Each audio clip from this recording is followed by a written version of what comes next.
cordiales, estimado magíster Adrián García. Mi nombre es María Fernanda Zambrano Molina.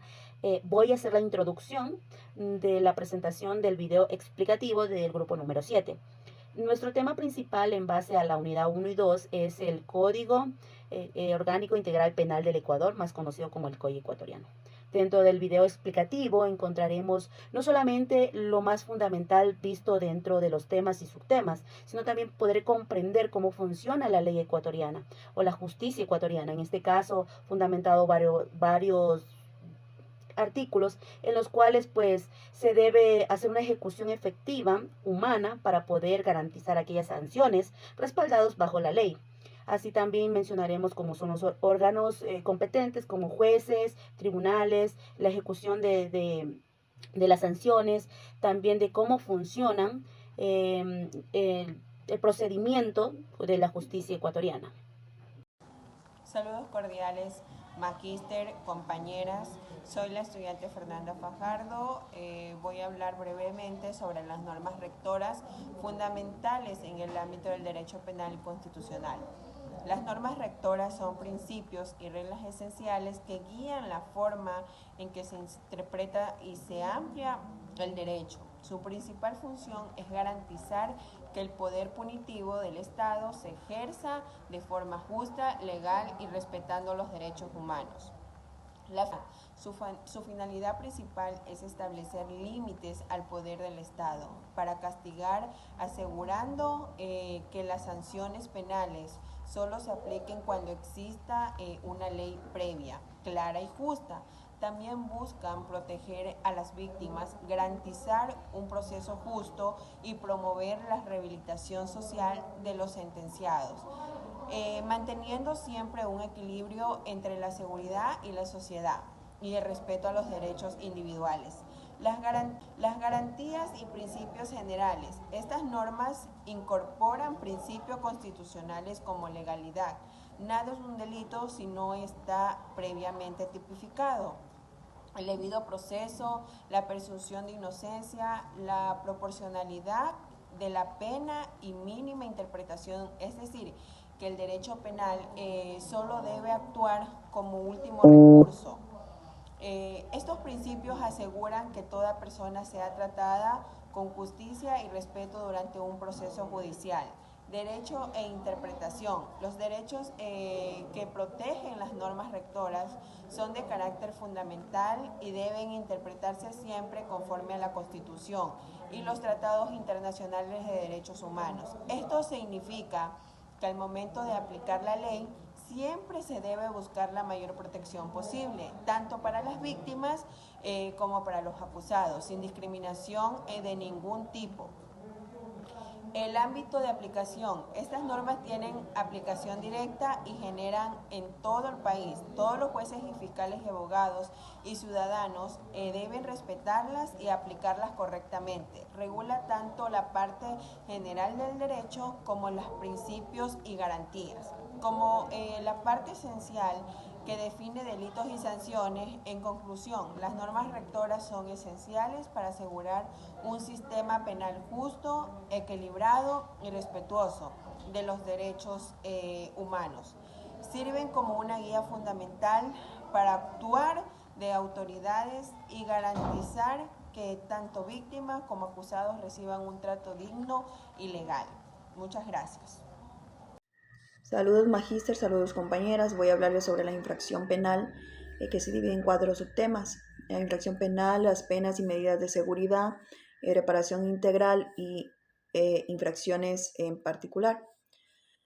Bueno, primero cuando hablamos de infracción penal nos referimos al hecho típico, antijurídico y culpable. Es decir, aquella conducta que el derecho penal prohíbe. Entonces, lo típico es que encaje con la descripción legal. Lo antijurídico es lo que no está justificado. No hay causa excluyente. Y lo culpable es que quien lo comete tenía capacidad y voluntad. Y bueno, es importante tener claro que no toda infracción penal conduce automáticamente a pena. Se necesita que se demuestre cada elemento para que esto ocurra.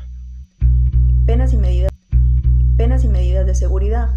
Ahora bien, cuando Cuando alguien comete una infracción, automáticamente una infracción penal, eh, el Estado puede imponer penas o medidas de seguridad. Las penas son sanciones que se restringen derechos, como prisión, multa, inhabilitación, entre otras. En cambio, las medidas de seguridad tienen un carácter más preventivo. Se aplican cuando el autor presenta una peligrosidad especial, por ejemplo, inimputables o con trastornos, y que buscan proteger a la sociedad. Es decir, las medidas de seguridad no tienen un fin punitivo puro, sino un fin preventivo o terapéutico.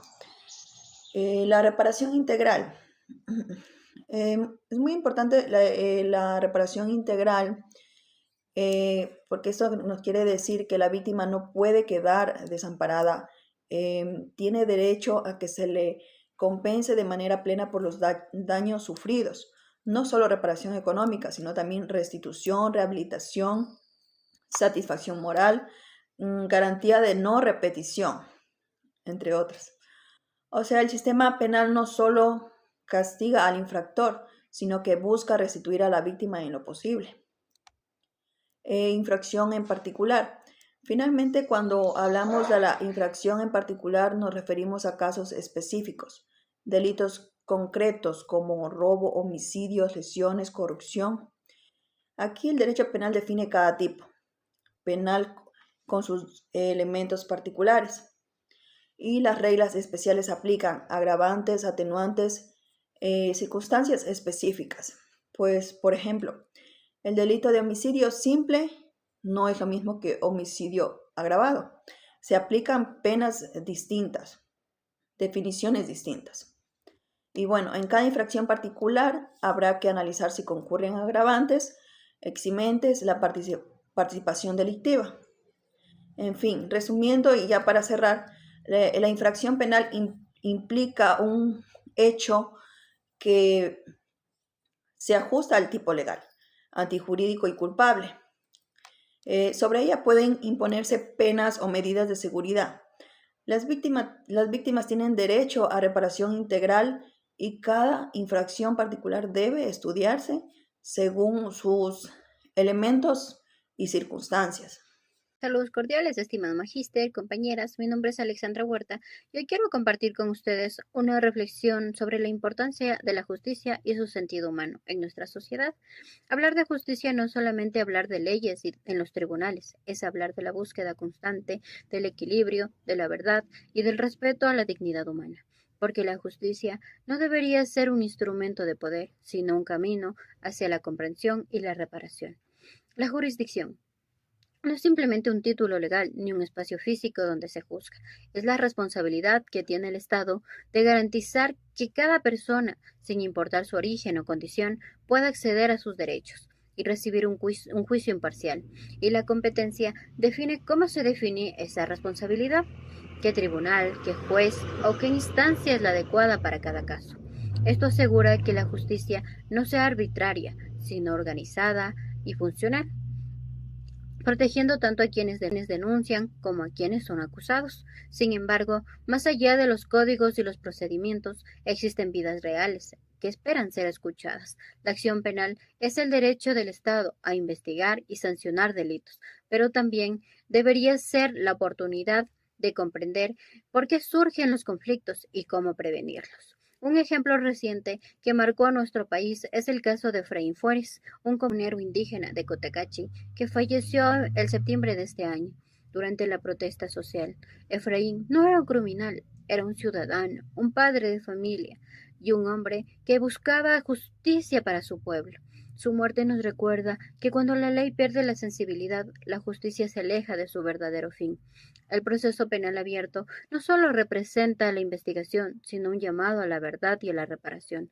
Las pruebas, los testigos, los testimonios y las medidas de protección no son simples trámites, son herramientas para cuidar la verdad y proteger a las víctimas.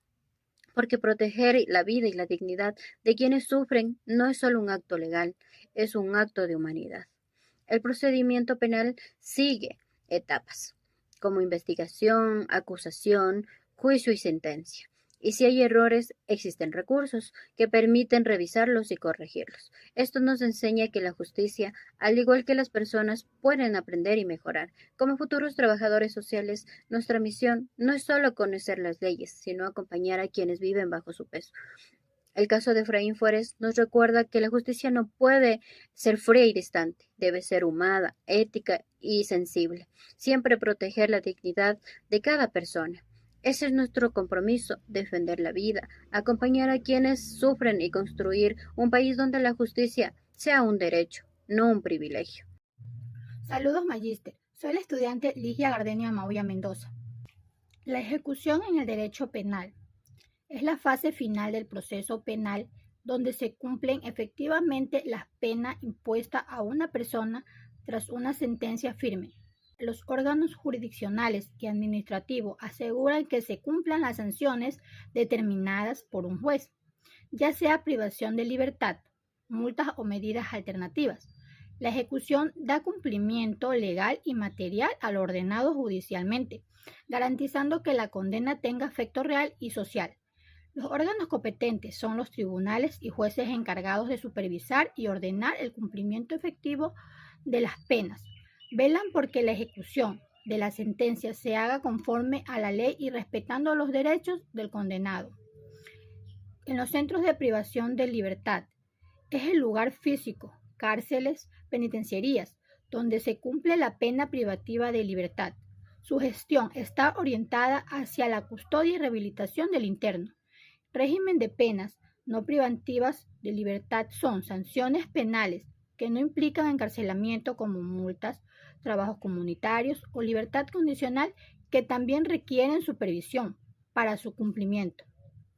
En el régimen de medidas cautelares, personales y de rehabilitación social, en la repatriación incluye medidas provisionales para asegurar el proceso penal, programas para la reinserción social del condenado y la repatriación de personas condenadas extranjeras para cumplir penas en su país de origen. La ejecución es crucial porque transforma la decisión judicial en una realidad práctica, buscando la sanción cumpla su función de castigo, prevención y rehabilitación. Sin ejecución, la sentencia queda en el papel y no cumple su finalidad legal ni social. Gracias. Para culminar, estimado magíster, como grupo hemos llegado a la conclusión de que la importancia del sistema del COI ecuatoriano es fundamental para la justicia social. No solamente para poder emitir e identificar los delitos, crímenes y contravenciones, aquellas infracciones que muchas veces involucran a cierto sector de la comunidad, aquella que no puede quizás pagar un abogado, en la cual pueda ser efectivo el uso de la ley, del derecho de defenderse, ¿no? En este caso, también podemos mencionar o deducir de manera analítica, bueno, hasta el momento lo que tenemos estudiado, porque no somos expertos, es que la ejecución es fundamental, porque sí hace cambios importantes en la sociedad. Una sentencia bien ejecutada puede realizar un impacto positivo dentro de nuestra sociedad, pero a su vez también tiene ciertas consecuencias. Lamentablemente, todo es corruptible, ¿ya? Y al no existir una ejecución adecuada, pues se pierde esa confianza hacia el Poder Judicial. El mismo que se percibe que la sentencia, cuando no tiene efecto, pues pierde eficacia, ¿no? La necesidad del fortalecimiento del sistema, ya que está corrupto. El sistema judicial no puede ser ejecutado como la ley lo dicta, lamentablemente, porque a la actualidad lo que es la delincuencia organizada está dentro del sistema judicial y la manipulación política también.